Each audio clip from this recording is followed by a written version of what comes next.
Hey guys, you want to say hi, Sam? Say hello to everyone. Say hello to everyone. Hang on, you got something in your eye, Bubba. You got something in your other eye. And then you got something in your other. He has three eyes. No. What is it, Sam? What? What is in your eye, Bubba? Is it like a crusty or it's a gunky? I'm trying to get the gunky out of your eye. I know. You must have been sleeping a lot. No, you want to know what it's from? He was laying in the window. He was laying in the window and it's wood and he was laying on his back, so I'm sure something fell down and mixed with the crusties and whatever in his eye, and it just became the gunk. You know, that's probably what it was. Yeah, that's probably what it was. It was hard to get out. I didn't want to hurt you. Mwah. Yeah, really.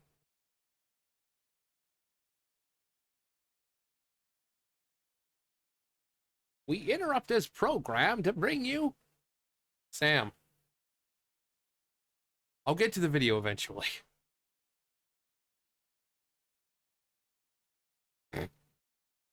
What, Bob?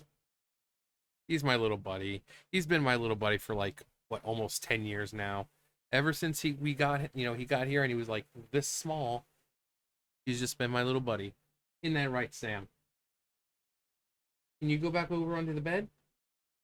Can you get over there and fall asleep for a little bit and let me do the video? Already almost 2 minutes and it's just been you. I'm sure people don't mind. They'd rather see you than me. I mean, I'd rather see him than me half the time, so. Can you go back over there? Go on. Good boy.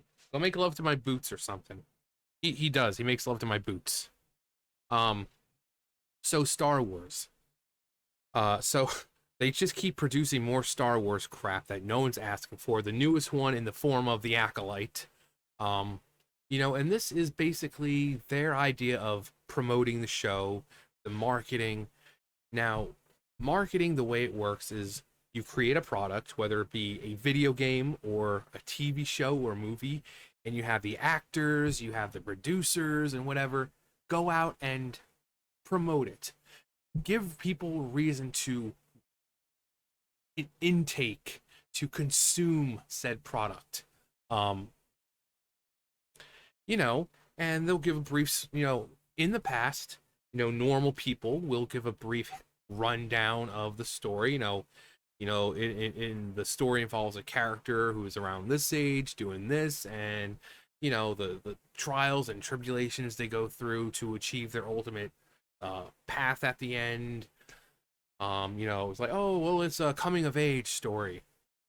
No, that's not how we're advertising things anymore.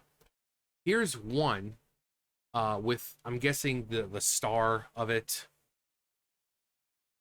This is how they're kind of promoting these things now. A slightly different feeling. Well, I mean, white people crying actually was the goal. It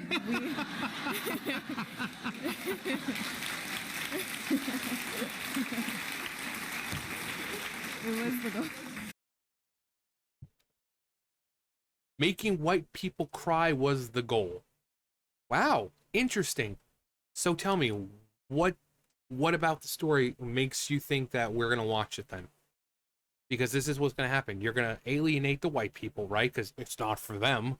You're gonna alienate the normal people who are like, okay, well, I was gonna watch it, but they're just debasing and just doing this to an entire group of people, so we're not gonna watch it now. And the only people who are left are the people like her, the fucking crazy nuts on the left who only care about representation. We have another, in which case,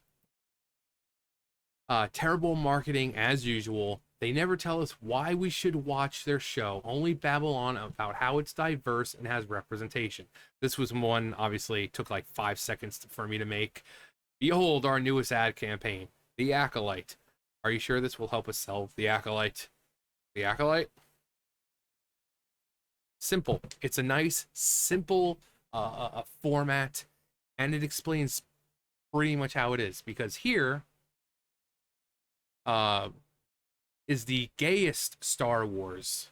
Like in the first few seconds, this dude is like, "Oh, it's the gayest Star Wars has been," or whatever, some bull crap. So I want to ask you both because this is, I would say, arguably the gayest Star Wars. I think by a considerable margin. And are you excited about that? Are you Not the bracing gayest yourself? Star Wars. Not the. It's pretty gay. Let's be honest. Leslie, are you? How do you feel? Am I gay? Are you, Yes. Well, no, I know Yeah. you are gay, but I'm asking, are you excited about putting this? You know, this is going to be a talking point. Is it going to be a talking point? I'm sure some. Because nerds are gay. Well, Yeah. well, some nerds are very not gay and are very threatened by gay Well, that's stuff. true. But Yeah. in my world, nerds are gay. Okay.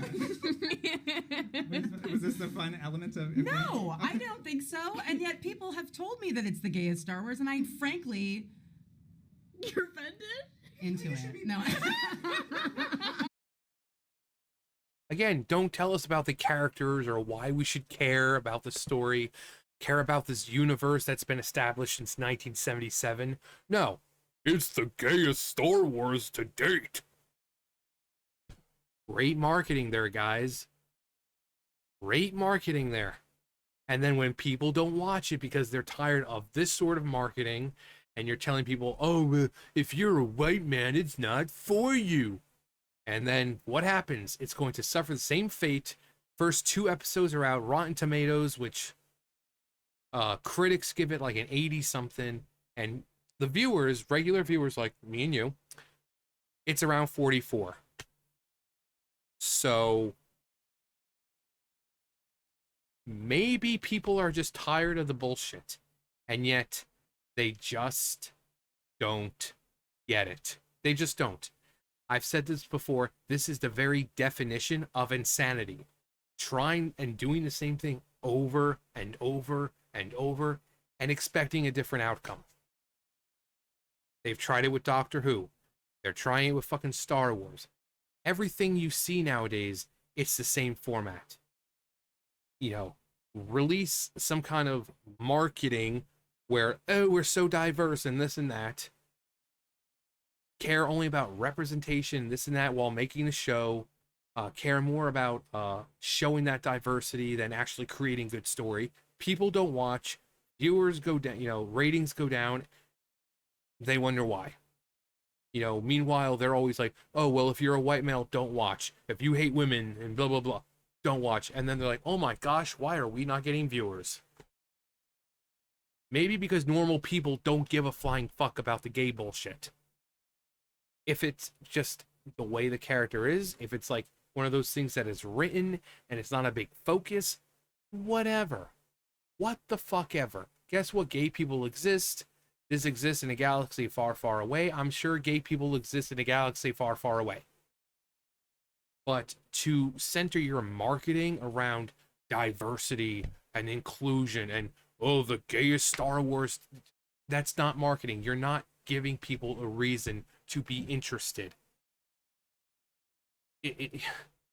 I remember when Disney used to be inspiration and imagination and all that. Now it's just the same droll fucking shit over and over and over and over. There's no heart in anymore, no imagination, no passion. Everything is just, oh, we need to keep making this shit for money, and they keep losing money because they keep doing this shit. The diversity and inclusion, when most people don't give a flying fuck. They don't give a flying fuck. Give us a good story. It's like with Doctor Who. It's Star Wars. Just give us stories about fucking space wizards going through the galaxy, fighting bad guys with big fucking lightsabers, and make it badass. We don't care about fucking representation. We don't care about inclusion. Just give us a good fucking story with good characters that we can invest our time and you know, emotions into. That's what you want. When you can see yourself in a character regardless of what they look like. Because that's been on forever. You know, there are people, you know, Lord of the Rings. Even though it's a bunch of white people, people all over the world, whether it be places where it's black people, or, you know, brown people. It didn't matter. People related to these characters because of the story being told. It was the story being told. It was the personality and the writing of each character that made these characters so memorable. And even now, all these years later, long after Tolkien's death, his books are still beloved by people. People still love these characters and are still seeing themselves in those characters, not because of what they look like, but because of what they represent morally. The struggles they had to go through, the choices they had to make along the way, the people that, you know, whether it be betrayal or loss, how they dealt with that. That's what they connected to, not, oh my God, they're gay thieves. I totally relate to them now.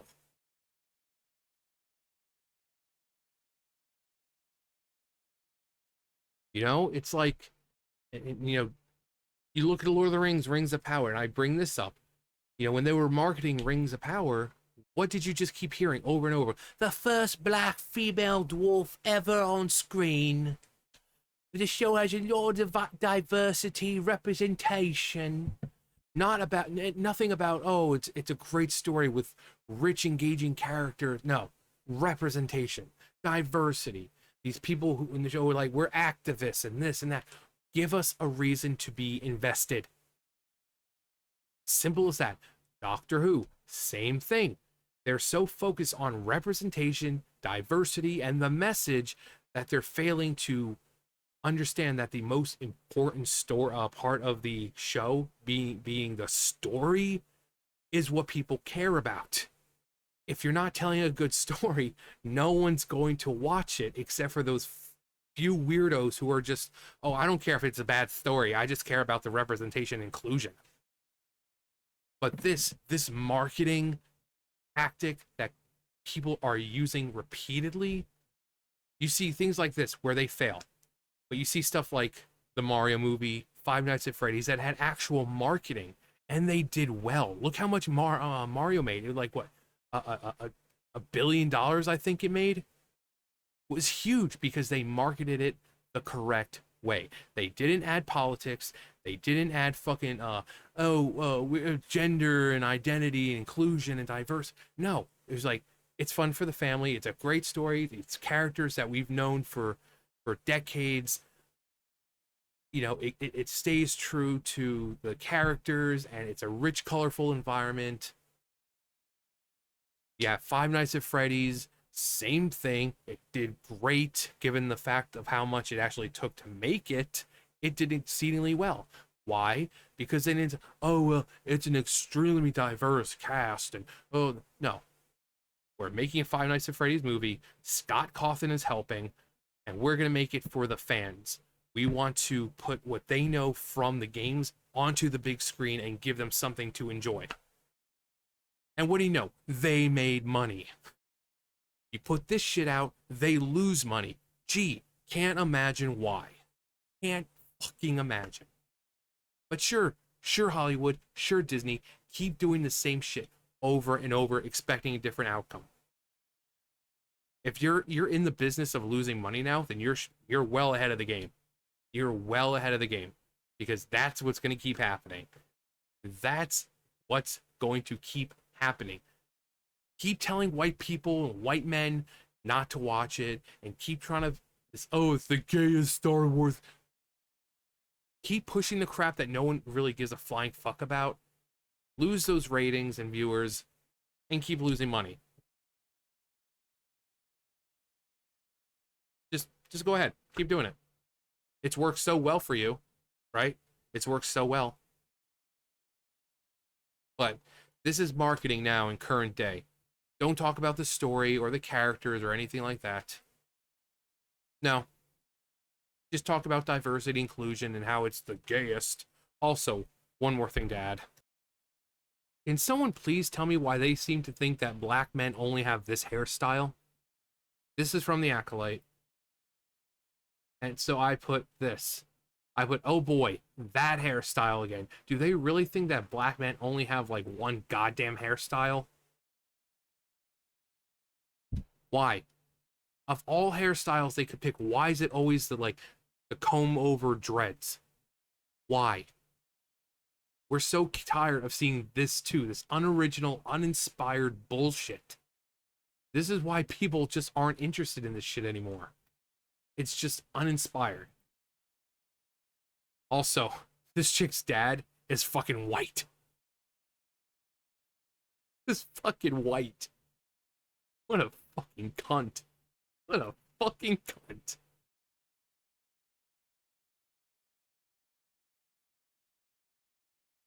But this is the marketing current day. Who cares about story? Who cares about characters that you can connect to, even if you don't look like them? Because again, I've said this before. Look at Dragon Ball Z. You know, in the black community, the Hispanic community, do the black people and Hispanic people look like Goku and Vegeta? No, they don't.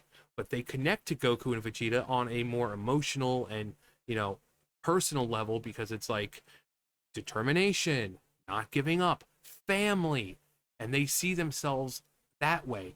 They don't have to be the same fucking skin color or the same sexuality or the same gender or whatever to see themselves. I've seen myself in plenty of female characters because of how they, you know, they're portrayed with certain morals and stuff like that. And I'm sure all of you have seen yourself. Same thing. You don't have to see yourself in a male character. It's like, oh, well, guys hate females. I have no problem playing as female characters in games or seeing myself in a female character if their personality and their morals align with mine. You know, that's the great thing about entertainment and art. It doesn't have to be one for one. Again, Lord of the Rings, one of the biggest examples, translated in almost every language because of the story being told, not because of diversity inclusion, not because of anything else apart from a great story being told, characters who are going through essentially same thing we do every day, these, you know, hard choices and loss and this and that. And that's what people connect to, not the diversity shit. But hey, what do we know? What do I know? I'm just a white dude, so this isn't for me anyway, according to them. So, anyway, marketing 2024. But that's going to do it for me. You guys know the drill. I'll see you guys later. Bye, guys.